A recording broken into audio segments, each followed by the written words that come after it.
बच्चों, हमने जो है पिछले भाग में हमारे मौलिक अधिकारों के बारे में पढ़ा। हमने 6 मौलिक अधिकारों को संक्षिप्त में पढ़ा था। बच्चों, अब आप ये सोच सकते हैं कि क्या सिर्फ ये 6 अधिकारी हमारे संविधान ने हमको दिए हैं?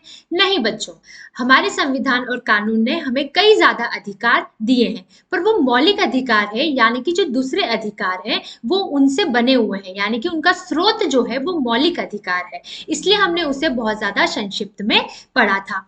बच्चों, हमें पता है कि हमारी जो न्यायपालिका होती है वो हमारे संविधान की व्याख्या करती है। तो समय समय पर जो फैसले न्यायाधीशों ने लिए उससे जो है हमारे अधिकारों का दायरा बढ़ा। बहुत सारे अधिकार जो हैं वो उसमें जुड़ते चले गए। तो आइए देखते हैं कि कौन से अधिकार हमारे बाद में बने और उनमें जुड़ाई की। तो बच्चों, क्या होता है कि हमारे यहाँ जो लोकतांत्रिक देश है उनकी संख्या अब बढ़ती जा रही है, तो वहाँ की जो सरकारें होती हैं उन पे भी दबाव होता है कि वो ज्यादा से ज्यादा अधिकार जो है वो अपनी जनता को दे। तो ऐसे में जो है बच्चों, अधिकारों की का विस्तार होता है। जैसे कि बच्चों, हमारे इसमें शिक्षा का विस्तार हुआ, यानी कि शिक्षा का अधिकार जो है वो बाद में शामिल हुआ। उसके अनुसार 14 वर्ष तक के सभी बच्चों को जो प्राथमिक शिक्षा है वो बहुत ज्यादा उनके लिए जरूरी है, और ये सरकार का दायित्व है कि हर 14 साल तक के बच्चे को सरकारी शिक्षा जो है वो मिले। और जैसे कि बच्चों, सूचना का अधिकार, संसद में एक बिल पास करके इसका अधिकार दिया गया है कि जो व्यक्ति है, कोई भी मनुष्य जो है वो किसी भी संस्था से सूचना का अधिक सूचना जो है वो ले सकता है। साथ ही में बच्चों, प्रेस की स्वतंत्रता भी अब इसमें अधिकार ये माने जाने लगी है। अब बच्चों, ये स्रोत किसके हैं? कौन सी मौलिक अधिकार से ये लिए गए हैं? तो ये हमारे लिए गए हैं भाषण और अभिव्यक्ति की आजादी से, है ना। तो इस प्रकार से अनेकों जो है अधिकार जो है वो बढ़ाए गए हैं। जैसे कि बच्चों, जीने के अधिकार में एक और को जोड़ा गया है जो कि होता है खाने का अधिकार। तो बच्चों, इसी प्रकार से जो है हमारे मौलिक अधिकार जो है उनकी व्याख्या की गई है। बच्चों, इसी प्रकार से कुछ अधिकार जो होते हैं वो मौलिक अधिकार नहीं होते हैं, पर वो संविधान में लिखे गए हैं।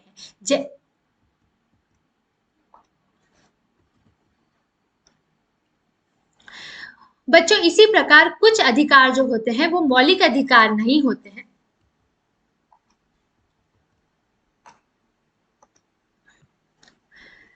इसी प्रकार से बच्चों, कुछ अधिकार जो होते हैं वो मौलिक अधिकार नहीं होते हैं, पर वो जो है संविधान में लिखे गए हैं। जैसे कि हमारे वोट देने का अधिकार, वो एक संवैधानिक अधिकार है। साथ ही में संपत्ति रखने का अधिकार, हम जो है हमारे पास संपत्ति रख सकते हैं, इसका जो अधिकार है ये भी संवैधानिक अधिकार माना गया है। तो बच्चों, इस प्रकार से दूसरे बहुत सारे अधिकार जो हैं वो इसमें शामिल है। तो कौन कौन से हमें याद रखने हैं? शिक्षा का अधिकार हमें याद रखना है कि 14 वर्ष तक सभी को जो है शिक्षा कंपलसरी है। सरकार का दायित्व होता है कि 14 वर्ष तक सभी बच्चों को जो है शिक्षा प्राप्त होए। साथ में ही प्रेस की स्वतंत्रता होनी चाहिए, और सूचना का अधिकार, यानी कि हम किसी भी दफ्तर में जाकर के वहां से सूचना जो है वो प्राप्त कर सकते हैं। संसद से ये जो बिल है उसको पारित कराया गया था। तो इस प्रकार से कानून बनाया गया कि सूचना का अधिकार होना चाहिए, और साथ में लोगों को प्रेस की स्वतंत्रता भी होनी चाहिए। इसी प्रकार भोजन का अधिकार होना चाहिए, और साथ में हमने पढ़ा था संपत्ति का अधिकार। बच्चों, समय समय पर जो है अधिकारों की जो है वो वृद्धि होती है। तो इसी प्रकार से दक्षिण अफ्रीका में जो है कुछ नए अधिकारों को लाया गया है। कौन कौन से देखते हैं हम, ये बहुत ही इंटरेस्टिंग से है।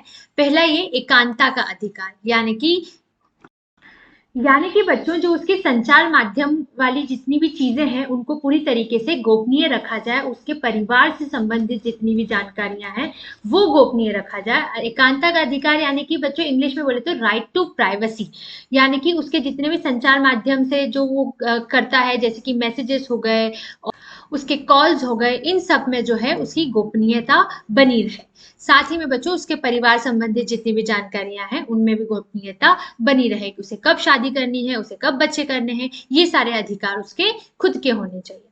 दूसरा है बच्चों, ऐसे वातावरण का अधिकार जो स्वस्थ या भलाई के लिए हानिकारक ना हो, यानी कि ये हमारा कर्तव्य बनता है कि हम हर एक व्यक्ति को एक ऐसा स्वस्थ वातावरण दे जो हानिकारक उसके शरीर के लिए ना हो। तो इसको भी जो है दक्षिण अफ्रीका ने एक अधिकार माना है।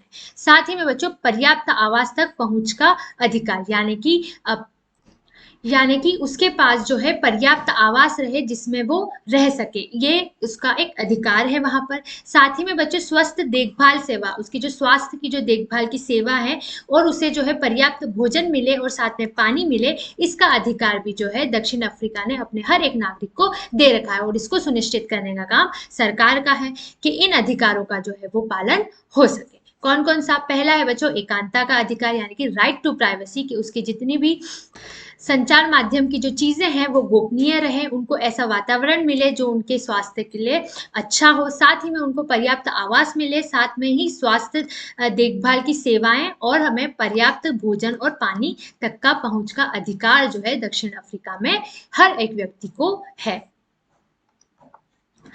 अब बच्चों है कि आर्थिक, सामाजिक और सांस्कृतिक अधिकारों पर अंतर्राष्ट्रीय प्रतिज्ञा पत्र, यानी कि बच्चों कुछ अधिकार जो हैं वो सब लोगों को लगता है कि इनको भी जो है मौलिक अधिकारों में गिना जाना चाहिए, पर ये अभी तक मौलिक अधिकारों में गिने नहीं गए। कौन कौन से बच्चों? पहला है हमारा काम का अधिकार, कि हर किसी को जो है काम सुनिश्चित हो। साथ ही में बच्चों सुरक्षित और स्वस्थ कामकाजी परिस्थितियों का अधिकार, यानी कि जहां पर भी वो काम करते हैं वहां पे उनका जो स्वास्थ्य है उनसे जुड़ी संबंधित उनका जो है ध्यान रखा जाए, साथ में ही उन्हें वहां पर सुरक्षा प्रदान की जाए।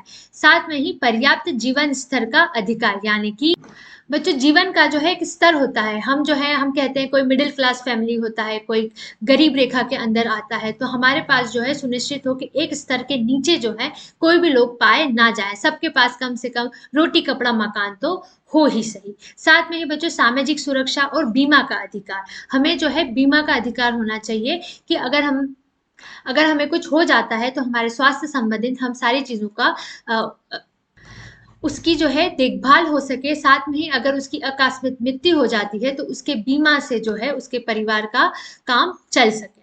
साथ में ही बच्चों स्वास्थ्य का अधिकार, हर किसी को ये अधिकार होना चाहिए कि उसे, इसमें क्या क्या होगा बच्चों की जो बीमारी है उस समय उसका ध्यान रखा जाए, साथ ही में अगर महिला प्रस्तुति है तो उस समय उसका विशेष ध्यान रखा जाए, और बड़ी बड़ी महामारी जो बीमारियां होती हैं, महामारी जो होती है उनके रोकथाम की व्यवस्था की जाए। साथ ही में बच्चों शिक्षा का अधिकार, यानी कि हर किसी को जो है प्राथमिक शिक्षा मिले, इसका पूरा सबको अधिकार होना चाहिए, और साथ में जो उच्च शिक्षा है उसके लिए सबके पास समान अधिकार होना चाहिए। तो इस प्रकार से ये जो अधिकार हैं बच्चों, ये अंतर्राष्ट्रीय प्रतिज्ञा पत्र में लिखे गए हैं। ये अभी हमारे यहाँ पर जो है इनको मौलिक अधिकार नहीं कहा गया है, पर बच्चों जो हमारे मानव अधिकारी कार्यकर्ता हैं दुनिया भर के, वो इनको चाहते हैं कि ये भी मानव अधिकार में शामिल किया जाए, क्योंकि ये भी सबसे ज्यादा आज के समय की सबसे ज्यादा आवश्यक चीजें हैं। अब बच्चों हम कुछ प्रश्न करेंगे, ऐसे थोड़ी है कि सिर्फ पढ़ाई पढ़ाई करते जाएंगे, मैम पढ़ाती जाएंगी और प्रश्न पूछेंगे नहीं। अब जो है हम कुछ प्रश्न करेंगे, उनके जवाब जो है आपको देने हैं। मैं एकदम थोड़ी देर के लिए रुकूंगी आप, ताकि इनमें से जो भी आपका जवाब हो वो आप तय कर लीजिएगा, ताकि आपको पता रहे। मुझे पक्का पता है कि आपको इन सभी के जवाब पता होंगे, जस्ट कि आपका जो कॉन्फिडेंस है वो बढ़ जाए, इसलिए कुछ प्रश्न भी कर लेते हैं। तो चलिए, हमारा पहला प्रश्न है, इनमें से कौन सा मौलिक अधिकार के उपयोग का उदाहरण नहीं है? तो इनमें से हमें बताना है कि मौलिक अधिकारों का उपयोग ये कौन सा नहीं है, उसका उदाहरण नहीं है।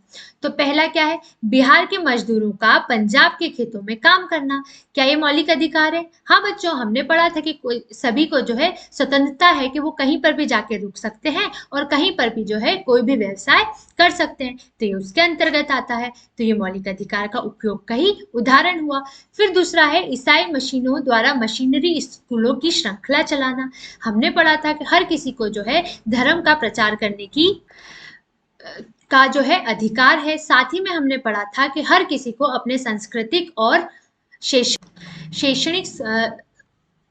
शैक्षणिक जो है वो अधिकार है कि वो अपने इसका प्रचार कर सकते हैं, तो ये भी सही है। फिर उसके बाद है सरकारी नौकरी में औरत और मर्द को समान वेतन देना। ये तो हमने पढ़ा ही था कि हमारे पास जो है समानता का अधिकार है, हर कोई जो है कानून की नजर में इक्वल है, तो ये समानता वेतन जो है वो हमेशा समान ही मिलनी चाहिए, तो ये भी सही है। अब घ क्या है? बच्चों द्वारा माता पिता की संपत्ति विरासत में पाना। नहीं बच्चों, ये मौलिक अधिकार के अंदर नहीं आता। ये तो जो है माँ बाप की इच्छा है कि उसे जो है अपने बच्चों को अपनी संपत्ति विरासत में देना है या नहीं देना है, हमने इससे जुड़े कोई सा भी मौलिक अधिकार नहीं पढ़ा था। तो इसका जवाब क्या हो गया? घ, बच्चों द्वारा माँ बाप की संपत्ति को विरासत में पाना। अब बच्चों हम प्रश्न 2 देखते हैं। अब इनमें से कौन सी स्वतंत्रता भारतीय नागरिकों को नहीं है? अब आप एक बार पढ़ लीजिए क्या है। क सरकार की आलोचना की स्वतंत्रता। फिर घ है सशस्त्र विद्रोह में भाग लेने की स्वतंत्रता। ग है सरकार बदलने के लिए आंदोलन शुरू करने की स्वतंत्रता। और घ है संविधान के केंद्रीय मूल्यों का विरोध करने की स्वतंत्रता। बताइए, कर लिया जवाब तय? अब हम एक एक करके इनको पढ़ते हैं। तो पहला है, हमें क्या बताना है कि नागरिकों को किस प्रकार की स्वतंत्रता नहीं है। तो क है कि सरकार की आलोचना की स्वतंत्रता। ये तो हमने कहा था कि हम जो है सरकार की आलोचना कर सकते हैं, हम अगर उनकी कोई सी नीति से सहमत नहीं है तो हम उसमें प्रदर्शन भी कर सकते हैं, आंदोलन भी कर सकते हैं। तो पहला तो सही है कि सरकार की आंदोलन की आलोचना की स्वतंत्रता हमें है। फिर हमारा जो घ है सशस्त्र विद्रोह में भाग लेने की स्वतंत्रता। ये बच्चों हमें नहीं, सशस्त्र यानी कि हथियार लेकर के जो है विद्रोह करने की। हमने कहा था कि अगर हमें कोई सी भी आंदोलन करना है, प्रदर्शन करना है, तो उसमें भी हमारे पास किसी भी प्रकार की हथियार नहीं होना चाहिए, जो कुछ भी है शांतिपूर्वक होना चाहिए। तो ये बिल्कुल गलत है, तो ये अधिकार जो है हमें स्वतंत्रता ये नहीं है। फिर बच्चों है सरकार बदलने के लिए आंदोलन शुरू करने की स्वतंत्रता। ये तो हमारे यहाँ होता भी आया है।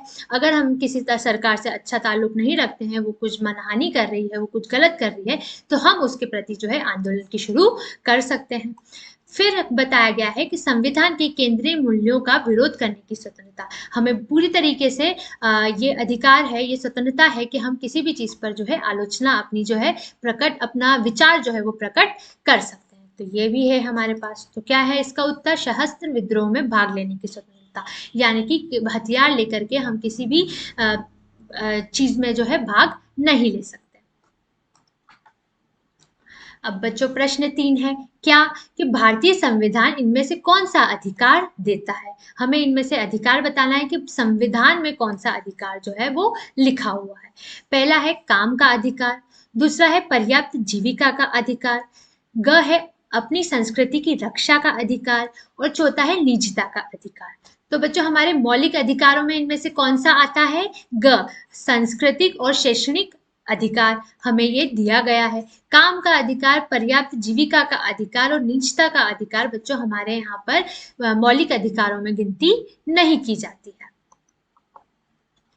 फिर बच्चों प्रश्न 4 है कि उस मौलिक अधिकार का नाम बताइए जिसके तहत निम्नलिखित स्वतंत्रताएं आती है। यानी कि ये स्वतंत्रता किस मौलिक अधिकार के रूप में हमें आती है, हमें उसका नाम बताना है। तो पहला क्या है? अपने धर्म का प्रचार करने की स्वतंत्रता। तो बच्चों ये किसके तहत आती है? धर्म की स्वतंत्रता के अनुसार आती है।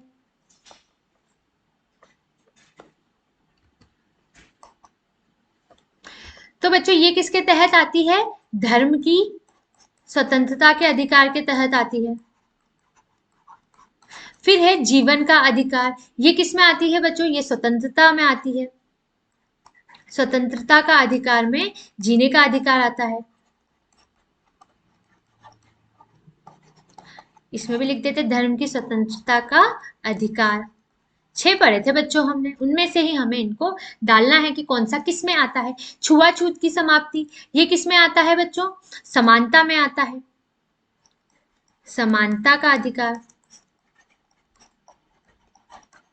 कि सब कोई जो है वो एक समान है, कानून के लिए कोई भी जो छोटा बड़ा नहीं है, किसी भी रूप से विशेष जाति का हो या वो कोई बहुत बड़ा अवसर हो, सब जो है कानून की नजर में समान है। छुआछूत जैसी कोई भी चीज हमारे यहाँ नहीं होनी चाहिए, इस पर जो है रोक लगाया गया है। बेघर पर प्रतिबंध, ये किसमें था बच्चों? बेगार यानी कि बंधुआ मजदूर जो थे उस पर प्रतिबंध किसके तहत लगाया गया है? शोषण के खिलाफ अधिकार के तहत।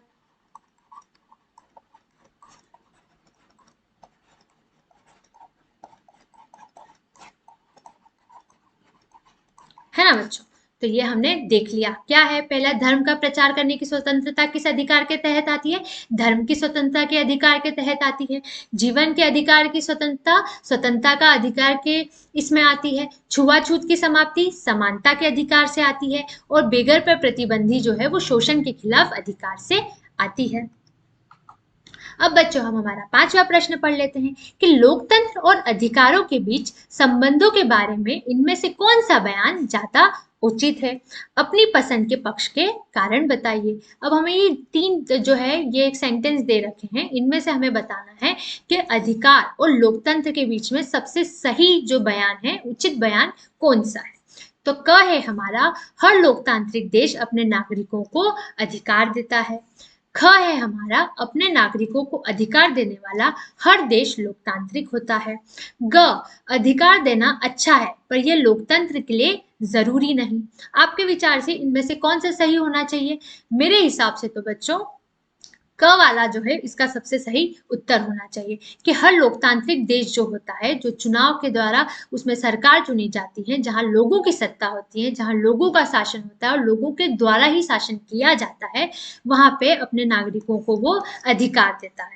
ख में मुझे क्या दिक्कत लग रही है कि अपने नागरिकों को अधिकार देने वाला हर देश लोकतांत्रिक नहीं होता बच्चों। जैसे कि हमने देखा चाइना में जो है वो चुनाव तो कराते हैं, वो कुछ अधिकार तो देते हैं, पर वो सिर्फ नाम मात्र दिखने का चुनाव होता है, इसलिए जो है वो लोकतांत्रिक नहीं हुआ। फिर ग है, अधिकार देना अच्छा है पर ये लोकतंत्र के लिए जरूरी नहीं।